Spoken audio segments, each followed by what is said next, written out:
Hello guys, welcome back to எழுதுகோள் பயணம். 46 டேஸில் பாலிட்டியை கம்ப்ளீட் பண்ணணுங்கிற இந்த சீரிஸில் இன்றைக்கி நம்ம டே 6ல் இருக்கோம். ஆல்ரெடி டே 6ஓட அரசாங்க அமைப்புகள் மற்றும் மக்களாட்சிங்கிற இந்த லெசன் த்ரூவாக ஃபுல்லாக கம்ப்ளீட் பண்ணி ஒரு வீடியோவாக போட்டாச்சு. இன்றைக்கி இந்த வீடியோவில் என்ன பண்ண போகிறோம்னா, இந்த லெசனோட இம்பார்ட்டன்ட் பாயிண்ட்ஸையும் புக் பேக் 1 மார்க்ஸையும் கவர் பண்ணி டே 6 கம்ப்ளீட் பண்ண போகிறோம். Let's get into it. First point என்னென்னா, அரசாங்க அமைப்புகளின் வகைகள் என்னென்னு பார்க்க போகிறோம். உயர் குடியாட்சி, முடியாட்சி, தனிநபர் ஆட்சி, சிறு குழு ஆட்சி, மதகுருமார்கள் ஆட்சி, மக்களாட்சி மற்றும் குடியாட்சி. இது எல்லாமே அரசாங்க அமைப்புகளோட வகைகள். உயர் குடியாட்சி எந்தெந்த நாட்டில் பின்பற்றப்படுதுன்னா, இங்கிலாந்து மற்றும் ஸ்பெயின். முடியாட்சி பின்பற்றப்பட்ட நாடுகள் பூட்டான், ஓமன் மற்றும் கத்தார். தனிநபர் ஆட்சி பின்பற்றப்படும் நாடுகள் வடகொரியா, சவுதி அரேபியா. சிறு குழு ஆட்சி எங்கெல்லாம் பின்பற்றப்படுதுன்னா, முன்னாள் சோவியத் யூனியன், சீனா, வெனிசுலா, வடகொரியா. மதகுருமார்கள் ஆட்சி பின்பற்றப்படும் நாடு வாட்டிகன் சிட்டி. மக்களாட்சி அதாவது டெமோக்ரஸி பின்பற்றப்படும் நாடுகள் இந்தியா, அமெரிக்க ஐக்கிய நாடுகள் மற்றும் பிரான்ஸ். இங்கெல்லாம் மக்களாட்சி பின்பற்றப்படுகிறது. குடியரசுங்கிறது என்னன்னா, மக்களிடமோ அல்லது அவர்களால் தேர்ந்தெடுக்கப்படும் பிரதிநிதிகளிடமோ உயரிய அதிகாரம் இருக்கின்ற அரசாங்க முறை தான் குடியரசு அப்படின்னு சொல்லப்படுது. இங்கே மக்களால் தேர்ந்தெடுக்கப்பட்ட அல்லது நியமிக்கப்பட்ட குடியரசுத் தலைவர் இருப்பார். எடுத்துக்காட்டு இந்தியா மற்றும் ஆஸ்திரேலியா. அடுத்தது, பொது ஆண்டுக்கு முன் அதாவது கிமு 500 ரோம் நாட்டில் முதல்ல குடியரசு ரிப்பப்ளிக் அப்படிங்கிற சொல் வடிவமைக்கப்பட்டது. இந்த சொல் ரெஸ் பப்ளிக் அப்படிங்கிற லத்தீன் மொழி சொல்லிலிருந்து எடுக்கப்பட்டது. குடியரசு அப்படிங்கிற இந்த சொல்லோட பொருள் என்னன்னா, பொது விவகாரம் அதாவது பப்ளிக் மேட்டர் அப்படின்னு சொல்றாங்க. இந்திய அரசியலமைப்பு நவம்பர் 26, 1949 ஏற்றுக்கொள்ளப்பட்டு ஜனவரி 26, 1950 நடைமுறைக்கு வந்தது. எனவே ஜனவரி மாதம் 26ஆம் நாள் 1950ஆம் ஆண்டு இந்தியா குடியரசு நாடாக மலர்ந்தது. மக்களாட்சினா என்னன்னா, மக்கள் தங்கள் ஆட்சியாளர்களை தாங்களே தேர்ந்தெடுத்துக்கொள்ள அனுமதி அளிக்கும் ஆட்சி முறை தான் மக்களாட்சின்னு சொல்லப்படுது. மக்களாட்சி டெமோக்ரஸி அப்படிங்கிற சொல் டெமோஸ் மற்றும் கிரெட்டியா என்ற இரு கிரேக்க சொற்களிலிருந்து பெறப்பட்டது. டெமோஸ்னா மக்கள்னு, கிரெசினா அதிகாரம்னு பொருள். அதாவது டெமோக்ரஸினா என்ன மீனிங்னா பவர் ஆஃப் தி பீப்புள்னு பொருள்படும். மக்களாட்சி என்பதன் பொருள் ஒரு நாட்டில் மக்களின் உயர்ந்த அதிகாரங்களை பெற்று அமைக்கும் ஆட்சி தான் மக்களாட்சின்னு சொல்றாங்க. நாட்டு மக்களின் கைகளில் ஆட்சி அதிகாரம் உள்ளதான் மக்களாட்சின்னு சொல்றோம். இதுக்கு தேசப்பிதா காந்தி ஒரு வரையறை கொடுத்திருக்காரு. ஒரு உண்மையான மக்களாட்சியை 20 பேர் கொண்ட குழுவாக அமர்ந்து கொண்டு செயல்படுத்த முடியாது. இது கீழ்நிலையில் உள்ள ஒவ்வொரு கிராம மக்களாலும் செயல்படுத்தப்படுவதாகும். இதை சொன்னது யாருன்னா, நம்ம தேசப்பிதா மகாத்மா காந்தி. ஒருவர் ஒரு தேர்தலில் வாக்களிக்கணும்னா அதுக்கு 18 வயது நிரம்பியவராக இருக்க வேண்டும். 18 வயது நிறைவு பெற்ற அனைவருக்கும் சம மதிப்புடைய வாக்குரிமை அளிக்கப்படுது.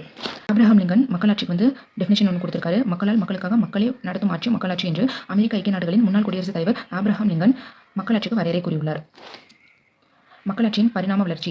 ஏதென்ஸ் உட்பட பண்டைய கிரேக்க நாட்டின் ஒரு சில நகர அரசுகளில் 2500 ஆண்டுகளுக்கு முன்பாகவே மக்களாட்சி முறை தோன்றி வளர்ந்திருக்கு.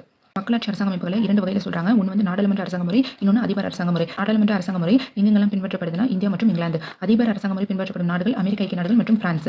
நாடாளுமன்ற அரசாங்க முறையில் வாக்காளர்கள் தனது வாக்குகளை செலுத்தி சட்டமன்ற உறுப்பினர்கள் தேர்ந்தெடுக்கிறாங்க. அந்த சட்டமன்ற உறுப்பினர்கள் மூலமா நாடு நிர்வாகம் செய்யப்படுது. அதிபர் அரசாங்க முறையில் வாக்காளர்கள் நிர்வாகத்திற்கு தனியான உறுப்பினர்களையும் சட்டமன்றத்திற்கு தனியான உறுப்பினர்களையும் நேரடியாக தேர்ந்தெடுத்து நாடு நிர்வாகம் செய்யப்படுது. அடுத்ததா, உள்ளாட்சி அமைப்பின் அடிப்படை அழகாக சுயாட்சி பெற்ற கிராம குழுக்கள் பண்டை காலத்தில் இருந்தது என்னும் செய்தியை சாணக்கியரின் அர்த்த சாஸ்திரம்ங்கிற நூல் கூறுகிறது. குடமுலை முறை யாரோட காலத்தில் பின்பற்றப்பட்டதுன்னா, பிற்கால சோழர்களோட காலத்தில். சுதந்திரம், சமத்துவம், சகோதரத்துவம், பொறுப்புடைமை, வெளிப்படைத்தன்மை, நம்பிக்கை இது எல்லாமே மக்களாட்சியோட வளர்ச்சியை பிரதிபலிக்கும் கூறுகளா இருக்கு. மக்களாட்சியோட வகைகள் என்னன்னா, மக்களாட்சி 2 வகைகளா சொல்றோம். ஒன்று நேரடி மக்களாட்சி, இன்னொன்று மறைமுக மக்களாட்சி. இந்த மறைமுக மக்களாட்சியை பிரதிநிதித்துவ மக்களாட்சின்னு சொல்றோம். நேரடி மக்களாட்சினா பொது விவகாரங்கள்ல மக்களை நேரடியாக முடிவெடுக்கக்கூடிய அரசு முறையை தான் நேரடி மக்களாட்சின்னு சொல்றோம். இது எங்கெல்லாம் பின்பற்றப்படுதுன்னா, பண்டைய கிரேக்க நகர அரசுகள் மற்றும் சுவிட்சர்லாந்து. மறைமுக மக்களாட்சினா பிரதிநிதித்துவ மக்களாட்சி. இது மக்கள் தங்களது விருப்பத்தை தேர்ந்தெடுக்கப்பட்ட பிரதிநிதிகள் மூலம் வெளிப்படுத்தும் அரசாங்க முறை தான் மறைமுக மக்களாட்சி. இது எங்கெல்லாம் பின்பற்றப்படுதுன்னா, இந்தியா, அமெரிக்க ஐக்கிய நாடுகள் மற்றும் இங்கிலாந்து. இந்தியாவில் மக்களாட்சி எப்படி இருக்குன்னா, இந்தியாவில் நாடாளுமன்ற மக்களாட்சி பின்பற்றப்படுது. நாடாளுமன்றத்தின் மூலமா நாட்டுக்கு தேவையான சட்டங்கள் உருவாக்கப்படுது. கொள்கை முடிவெடுப்பதில் மக்கள் பங்கு பெறுவதும் ஒப்புதல் அளிப்பதும் இந்தியாவில் உள்ள நாடாளுமன்ற மக்களாட்சி அரசாங்கத்தின் 2 முக்கிய கூறுகளாக விளங்குது. அடுத்து, உலகிலேயே மிகப்பெரிய ஜனநாயக நாடு நமது இந்தியா. இறையாண்மை, சமதர்மம், மதச்சார்பின்மை, மக்களாட்சி மற்றும் குடியரசு இது இந்த 5 கொள்கைகளும் மக்களாட்சிக்கு அடிப்படை கொள்கைகளாக விளங்குது. அடுத்தது, 1912 மற்றும் 13ஆம் ஆண்டு புதுடெல்லியில் நமது இந்திய நாடாளுமன்ற கட்டடத்தை எட்வின் லூட்டியஸ் மற்றும் ஹெர்பர்ட் பேக்கர் என்னும் பிரிட்டிஷ் கட்டிட கலைஞர்கள் வடிவமைச்சாங்க. 1921 கட்ட ஆரம்பிச்சா 1927 தான் இந்த நாடாளுமன்ற கட்டிடத்தை கட்டி முடிச்சிருக்காங்க. இந்தியாவில் தேர்தல்கள். இந்திய அரசு பகுதி கூட்டாட்சி அமைப்பு முறை பெற்றிருக்கு. இங்கே நடுவண் அரசு அதாவது நாடாளுமன்றம், மாநில அரசு அதாவது சட்டமன்றம், உள்ளாட்சி அமைப்புகள் அதாவது ஊராட்சி, நகராட்சி, மாநகராட்சி ஆகிய நிலைகளில் மக்கள் பிரதிநிதிகள் தேர்ந்தெடுக்கப்படுறாங்க. இந்தியாவில் பொது தேர்தல் யார் நடத்துறாங்கன்னா, இந்திய தேர்தல் ஆணையம் நடத்துது. இதில் இந்திய நாடாளுமன்றத்தின் கீழவையான மக்களவையில் பெரும்பான்மை பெற்ற உறுப்பினர்களின் ஆதரவு பெற்ற பிரதம அமைச்சரை இந்திய அரசின் தலைவரான குடியரசுத் தலைவர் நியமிக்கிறார். இந்தியாவில் 5 ஆண்டுக்கு ஒரு முறை பொது தேர்தல் மூலமா இந்த உறுப்பினர்கள் எல்லாம் தேர்ந்தெடுக்கப்படுறாங்க. இதுல 2 ஆங்கிலோ இந்தியர்களை குடியரசுத் தலைவர் மக்களவைக்கு நியமனம் செய்யறாரு. இந்த முறை இப்போ கேன்சல் பண்ணிட்டாங்க. நாடாளுமன்றத்தில் இருக்க 2 அவைகள் என்னன்னா, லோக்சபா மற்றும் ராஜ்யசபா. இந்த ராஜ்யசபாவுக்கு மேலவை அல்லது மாநிலங்களவையின் வேறு பேரும் இருக்கு. லோக்சபாவுக்கு கீழவை அல்லது மக்களவையின் வேறு பேர் இருக்கு. நாடாளுமன்றத்தின் மேலவையான மாநிலங்களவையில் 12 பேரை குடியரசுத் தலைவர் நியமனம் செய்யறாரு. அவங்க எல்லாரும் கலை, இலக்கியம், அறிவியல் மற்றும் சமூக சேவை ஆகிய துறைகளில் சிறப்பாக பணிபுரிந்த 12 பேரை செலக்ட் பண்ணி குடியரசுத் தலைவரால் நியமனம் செய்யப்படுறாங்க. மக்களாட்சி இந்தியாவின் முதல் தேர்தல் வந்து எப்போ நடந்திருக்குன்னா 1951ஆம் ஆண்டு அக்டோபர் 25ஆம் நாள் முதல் 1952ஆம் ஆண்டு பிப்ரவரி 21ஆம் ஆண்டு வரை பல்வேறு காலகட்டங்களில் இந்த தேர்தல் வந்து நடைபெற்றிருக்கு. அப்போ வந்து 489 இடங்களில் 364 இடங்களில் வெற்றி பெற்று இந்திய தேசிய காங்கிரஸ் கட்சி ஆட்சி அமைத்தது. சுதந்திர இந்தியாவில் மக்களால் தேர்ந்தெடுக்கப்பட்ட முதல் பிரதமர் யாருன்னா ஜவஹர்லால் நேரு.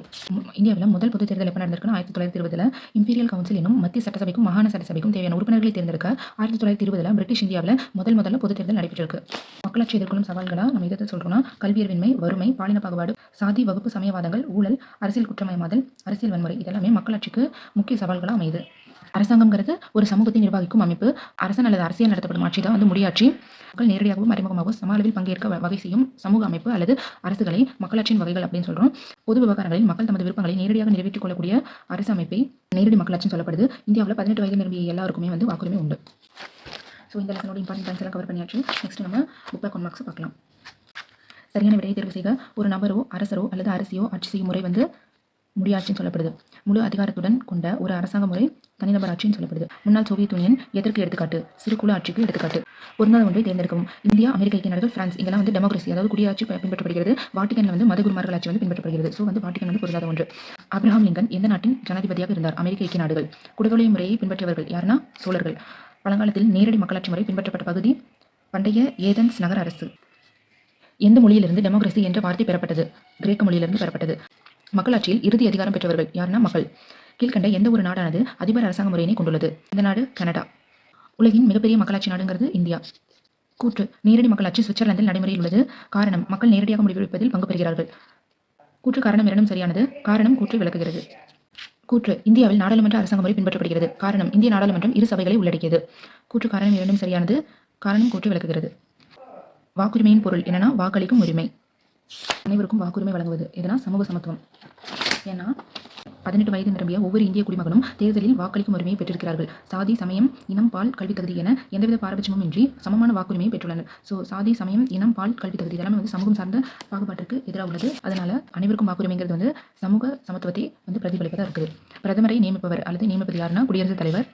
குடியரசுத் தலைவரால் நியமிக்கப்படுபவர்கள் யாருன்னா ராஜ்யசபைக்கு 12 உறுப்பினர்கள். இந்தியாவில் சுதந்திரத்திற்கு பிறகு முதல் பொது தேர்தல் நடைபெற்ற ஆண்டு 1951 மற்றும் 52. குடிக்கிடத்தை நிரப்புக. இந்திய அரசியலமைப்பு இறுதியாக ஏற்றுக்கொள்ளப்பட்ட ஆண்டு 1949 நவம்பர் 26. எப்போ நடைமுறைக்கு வந்தது? 1950 ஜனவரி 26. 2 வகையான மக்களாட்சி என்னன்னா நேரடி மற்றும் மறைமுக மக்களாட்சி ஆகும். நேரடி மக்களாட்சிக்கு ஒரு எடுத்துக்காட்டு சுவிட்சர்லாந்து, பண்டைய கிரேக்க நகர அரசு எல்லாமே நேரடி மக்களாட்சிக்கு ஒரு எடுத்துக்காட்டு. இந்தியா எந்த வகையான மக்களாட்சி முறையை கொண்ட நாடு? இந்தியா மறைமுக மக்களாட்சி கொண்ட நாடு. சுதந்திர இந்தியாவின் முதல் பிரதமர் யாரு? நேரு. ஆங்கிலேயர்கள் ஆட்சி காலத்தில் முதல் பொது தேர்தல் நடத்தப்பட்ட ஆண்டு 1920.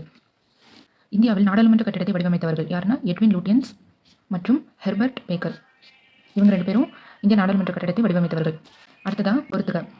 தனிநபர் ஆட்சி வந்து வடகொரியாவில் நடைபெறுது. வாக்குரிமை வயது 18. சாணக்கியர் அர்த்த சாஸ்திரத்தை எழுதியவர். மத குருமார் ஆட்சி நடைபெறுறது வாட்டிகன்ல. ஸோ சக்ஸஸ்ஃபுல்லாக Day 6 நம்ம ஃபுல்லாக கம்ப்ளீட் பண்ணியாச்சு. 46 டேஸில் பாலிட்டி கம்ப்ளீட் பண்ணுங்கிற இந்த சீரிஸில் சக்ஸஸ்ஃபுல்லாக 6 டேஸ் கம்ப்ளீட் பண்ணியாச்சு. நெக்ஸ்ட் Day 7 நம்ம பார்க்க போகிற லெசனோட பேர் வந்து மக்களாட்சி. இந்த லெசனில் நான் உங்களை நெக்ஸ்ட் வீடியோவில் மீட் பண்ணுறேன். உங்களுக்கு ஏதாவது கொஸ்டின்ஸ் இருந்தாலோ, டவுட்ஸ் இருந்தாலோ, அல்லது நான் ஏதாவது பாயிண்ட்ஸ் மிஸ் பண்ணியிருந்தாலோ கமெண்ட்ஸ் லீவ் பண்ணுங்கள். உங்கள் எல்லாரையும் Day 7 நெக்ஸ்ட் வீடியோவில் மீட் பண்ணுறேன். Keep support. தேங்க்யூ ஃபார் வாட்சிங்.